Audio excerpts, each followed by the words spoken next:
ஒரு இயக்கம் ஆரம்பிச்சு ஒரு 30 வருஷத்துல உடைச்சதுங்கிறது வந்து கனவிலும் நடக்காத ஒரு காரியம். இது வந்து புத்தனாலும் முடியவில்லை, அம்பேத்கராலும் நான் முடியவில்லை, நானும் வாயில் தானே பேசினேன், அண்ணாதுரை தானே சாதித்து காட்டினார்னு அவர் வந்து இந்த வெற்றியை பெரியார் அன்னைக்கு சொல்றாருன்னா அவருக்கு இந்த கான்செப்ட் புரியுது. இது எப்படிடா அப்படின்னு நினைச்சார் பெரியாருக்கு. முடிஞ்சது அவங்க கூட சேர்த்து உபதி அடிச்ச அதுதான் வந்து அப்போ நாலேஜ் மட்டும்தான் உங்களை வந்து அது இன்னைக்கு நம்ம பல பேருக்கு அண்ணா அதை வென்றது மட்டும் இல்லாம இன்னைக்கு இதை எதிர்த்து நம்ம பேசுறோம்.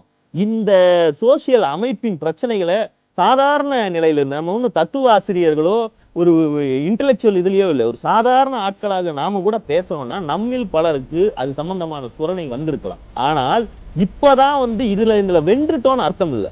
அண்ணா ஆட்சி பிடித்தாருங்கிறது ஒரு மிகப்பெரிய பினாமினான், அது ஒரு மிராக்கிள். ஆனால் உண்மையான போரை தொடங்குவதற்கான தொடக்கம் தான். ஏன்னா அது வெற்றியே கிடையாது. இன்னைக்கும் இந்த நாட்டை பார்ப்பான் தான் நாடு கொண்டு இருக்கு. ஆமா, நம்ம ரிசர்வேஷன் கொண்டு வந்தோம், நீ இடபிள்யூசி கொண்டு வந்து இல்லையா, அது கான்செப்டே அடிபட்டு போச்சு. இவங்க எல்லாம் 3000 வருஷமா அதிகாரத்திலே இருக்காங்க, படிச்சுக்கிட்டே இருக்காங்கனாலதான் ஒரு ரிசர்வேஷன் ஒரு விஷயத்தை கொண்டு வரான். அவன் வேலைக்கும் போனா படிக்கணும்னு செய்ய ஒரு விஷயம் கொண்டு வந்தா அதுலயும் இடபிள்யூசி கொண்டு வந்துட்டு பட்டியலில் சாதியை மிக குறைந்த ஒரு இதை வச்சாங்க பார்த்தீங்களா, ஜோலி முடிஞ்சு போச்சு. அப்போ அவனுடைய அறிவுடன் போட்டி போடுவதற்கு இங்கு இப்பதான் சுரணை வந்திருக்கிறது. அதற்கான வழிகளை திறந்து விட்டிருக்கிறோம். அதை பேசினால் புரிந்து கொள்ளக்கூடிய அளவுக்கு அவனுக்கு கல்வி அறிவை போதித்திருக்கு. இங்குதான் மேட்டர் வந்து போரே தொடங்குகிறது.